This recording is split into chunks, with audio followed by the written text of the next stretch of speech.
Rapaz, deixa eu te contar um negócio que aconteceu lá no Distrito Federal. Numa daquelas ruas antigas de bairro tranquilo, sabe? Rua cheia de casa geminada, com muro alto, portão de ferro e vizinhança que finge ser unida. Mas na real, cada um cuida só da própria vida. Pois é, eu mesmo já passei muito de caminhão por lá. E toda vez que lembro, me arrepio dos pés à cabeça. Nessa rua tinha uma casa de número 16. Bem na frente dela morava um jovem chamado Alfredo, com o irmão e a mãe. Família batalhadora.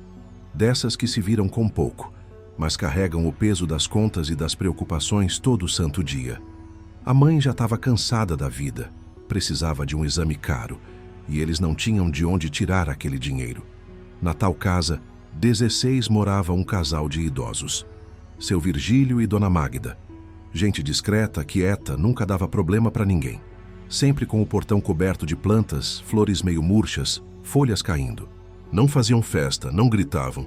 Parecia até que viviam só para regar vaso e cuidar de gato. Eram parte da paisagem. Só que isso mudou numa noite de silêncio pesado, quando a notícia correu pela rua. Seu Virgílio tinha morrido. Foi rápido, sem alarde, mas deixou aquele ar estranho que só a morte deixa. 2 dias depois do enterro, Alfredo chegou em casa tarde da noite. O irmão dele estava na sala e percebeu logo que tinha alguma coisa errada. Alfredo entrou carregando um cheiro de terra molhada impregnado no corpo, mas não era cheiro de chuva, não. Era outra coisa. Passou batido, foi para o banheiro e ficou quase 1 hora debaixo do chuveiro, tentando apagar aquele peso. Só que nem a água levou o que tinha acontecido. Meses depois, numa madrugada de insônia, ele acabou confessando tudo. Contou que, naquela noite, voltava da escola quando ouviu Dona Magda chamando pelo portão entreaberto. A voz dela era fraca, arrastada, quase um pedido de socorro. Alfredo entrou achando que ia ajudar a carregar compra ou arrumar alguma coisa. Mas, logo que atravessou a sala escura, sentiu o cheiro de mofo misturado com flor morta. E ali, no meio do chão, viu um lençol branco cobrindo um corpo comprido. Não tinha como confundir. Era o defunto. Dona Magda, com a voz tremendo, explicou. Era o último desejo de seu Virgílio, ser enterrado no próprio quintal, na terra que eles cuidaram juntos por mais de 50 anos. Alfredo ficou sem reação, querendo sair correndo. Mas Dona Magda mostrou um vídeo no celular antigo. O próprio seu Virgílio, em vida, pedindo aquilo como último desejo. De repente, não parecia mais loucura de viúva, mas sim um pacto. E então veio a parte que mudou tudo. Ela ofereceu dinheiro, quase a quantia exata que a mãe dele precisava para o exame. No começo, ele tentou recusar. Mas a necessidade fala mais alto, né? Com a garganta seca, ele pediu mais e ela aceitou sem hesitar. Foi então que Alfredo pegou a pá encostada na parede e encarou o quintal escuro. A terra era dura, cheia de raízes e pedrinhas, e cada golpe da pá arranhava o silêncio da noite. Suor escorrendo, braços queimando, a respiração falhando.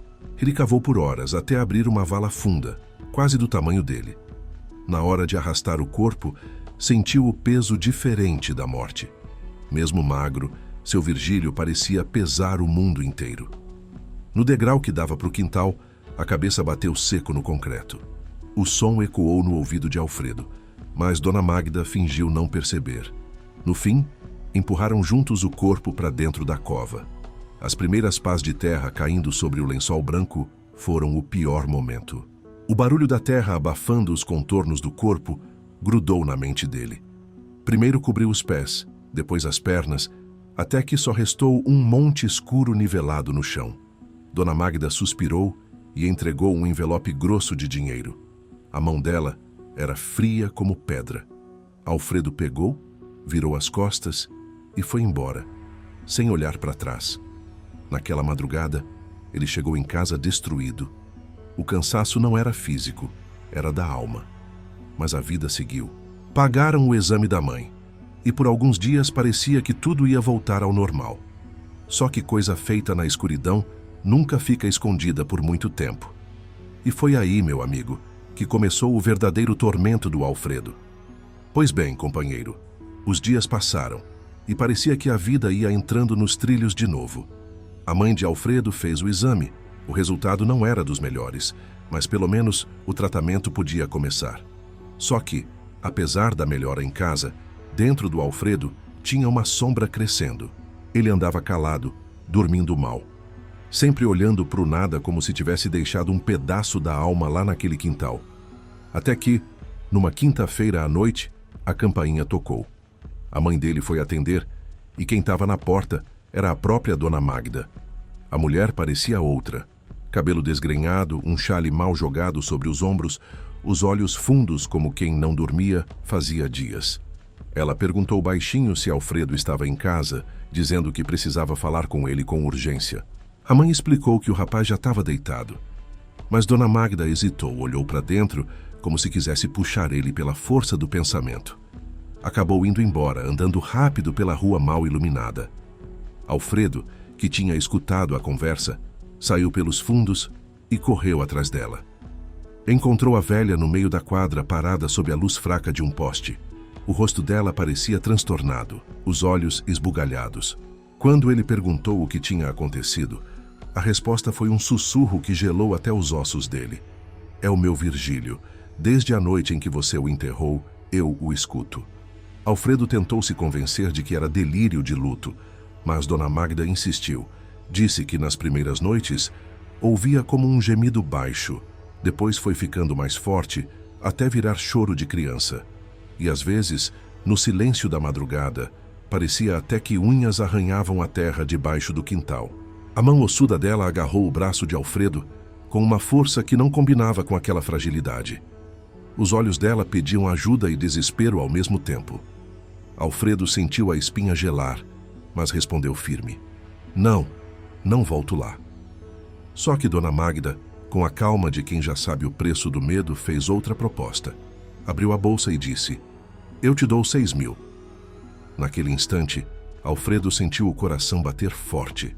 O dinheiro era real, podia ser contado, podia pagar outras contas, podia tirar a mãe de mais aperto. Mas o que não era real era justamente o que doía, o choro de um homem morto. No fundo, ele mesmo não sabia se aceitava pela grana ou porque tinha medo que, se negasse, aquela assombração viesse atrás dele. E foi assim que, pela segunda vez, ele voltou à casa 16.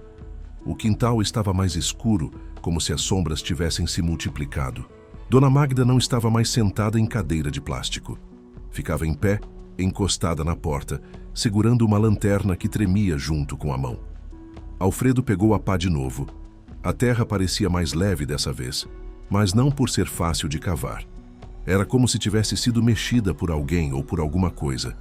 Cada pá de terra levantava um cheiro frio, um ar pesado que parecia vir do fundo da terra. Ele soava frio, e o silêncio era tão profundo que o som da própria respiração ecoava como se estivesse dentro de um túnel. Até que a pá bateu em algo macio. Não era raiz, não era pedra, era o lençol. Alfredo caiu de joelhos, afastando a terra com as mãos até encontrar o corpo. Só que o que viu não fazia sentido nenhum.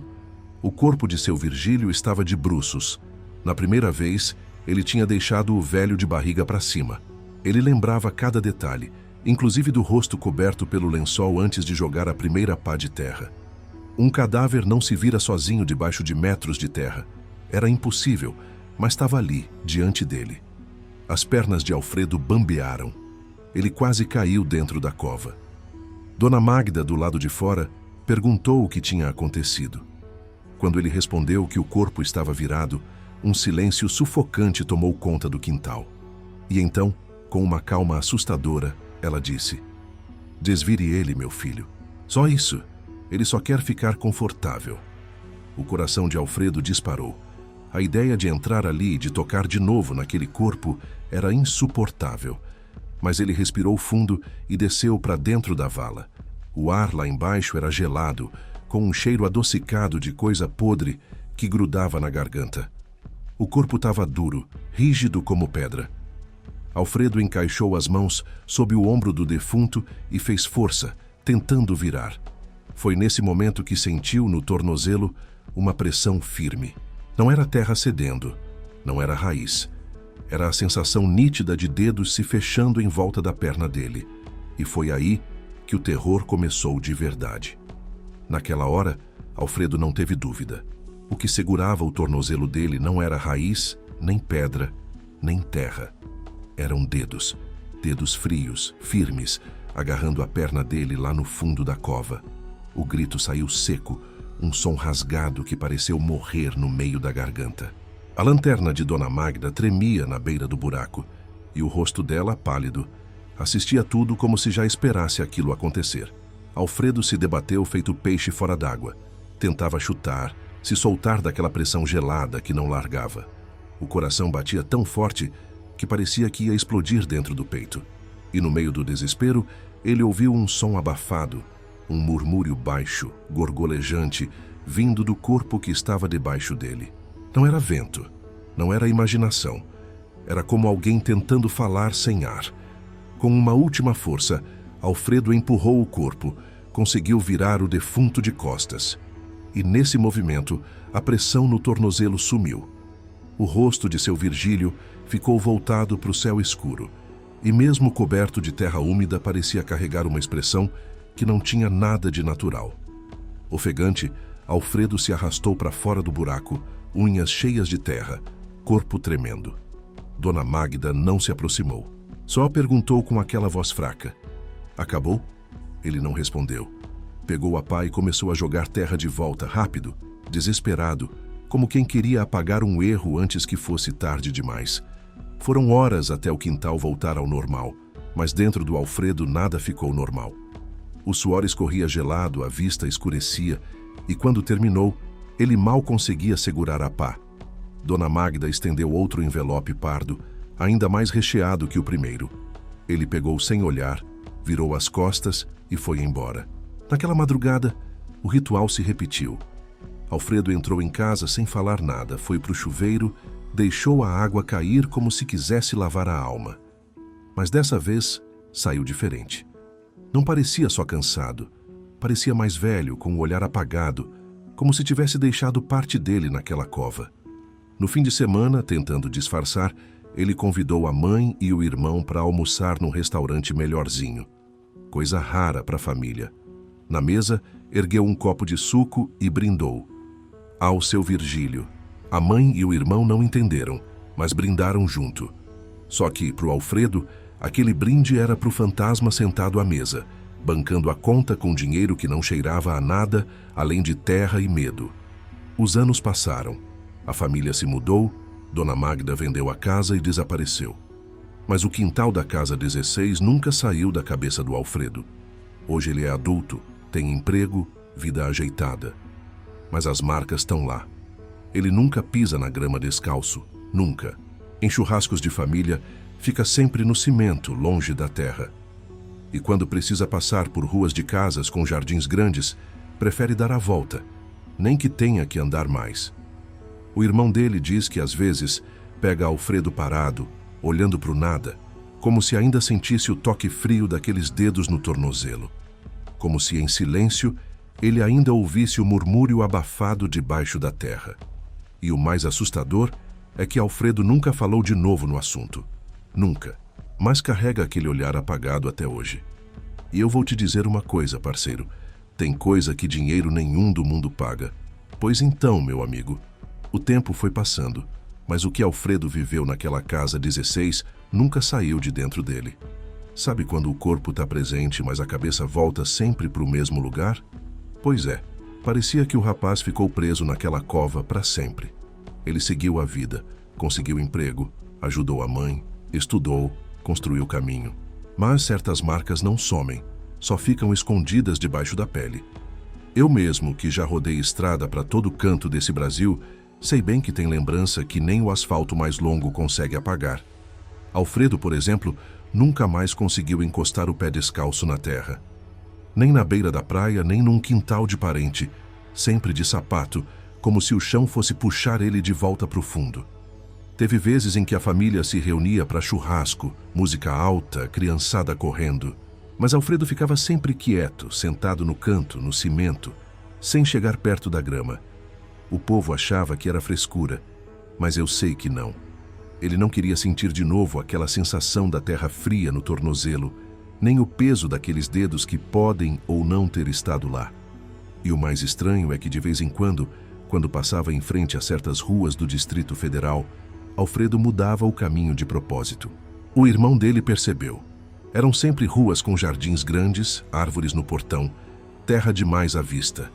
Ele dava voltas enormes, preferia gastar tempo do que encarar a lembrança. Os anos deixaram ele mais calado, mais fechado. O sorriso vinha, mas não chegava nos olhos. E quando alguém perguntava sobre o passado, Alfredo mudava de assunto, como se tivesse medo de que o nome do seu Virgílio saísse de novo da boca de alguém. Agora, vou te contar uma cena que o irmão dele me falou. Certa noite, já adulto, Alfredo estava sentado na varanda olhando para o nada. O olhar dele não estava ali, estava longe, preso naquele buraco escuro. O irmão chegou devagar e perguntou: "Você pensa nele, né?" Alfredo não respondeu. Só respirou fundo e continuou encarando o vazio. Era como se o silêncio fosse a única forma de manter o fantasma quieto. E é aí que eu te digo, parceiro, dinheiro compra muita coisa, mas não compra paz. Aquele envelope pardo cheio de nota pagou o exame da mãe, é verdade. Mas também cobrou um preço alto demais, porque desde aquela noite, Alfredo nunca mais foi o mesmo. Dona Magda sumiu, vendeu a casa, talvez tentando fugir do peso do que fez. Mas a gente sabe, casa antiga guarda segredo e terra revolvida nunca descansa. Quem passa pela rua até hoje diz que sente um arrepio diferente, como se tivesse alguém observando do quintal abandonado. E se você me perguntar, eu digo sem medo, eu acredito. Acredito porque já vi coisa estranha demais na boleia do caminhão, na beira de estrada, em posto vazio de madrugada. O mundo é cheio de sombra que não aparece no claro. Então, da próxima vez que você passar por uma rua calma, cheia de jardim bem cuidado, lembra desse causo. Porque a gente nunca sabe o que está enterrado debaixo da terra. E às vezes, não é só raiz que tenta sair de lá de baixo. E antes da gente encerrar, deixa eu te pedir um favor, meu amigo que me escuta. Se essa história te arrepiou, deixa seu comentário aí embaixo. Quero saber se você já passou por algum causo desses de gelar a espinha. Se inscreve no canal para não perder os próximos relatos e ativa o sino, porque aqui sempre tem estrada nova para rodar nesse mundo do medo. E se você ficou até aqui, não vai embora agora não. Clica no último vídeo que eu postei, que lá eu contei outra história cabulosa, daquelas que você não vai esquecer tão cedo. Te espero lá.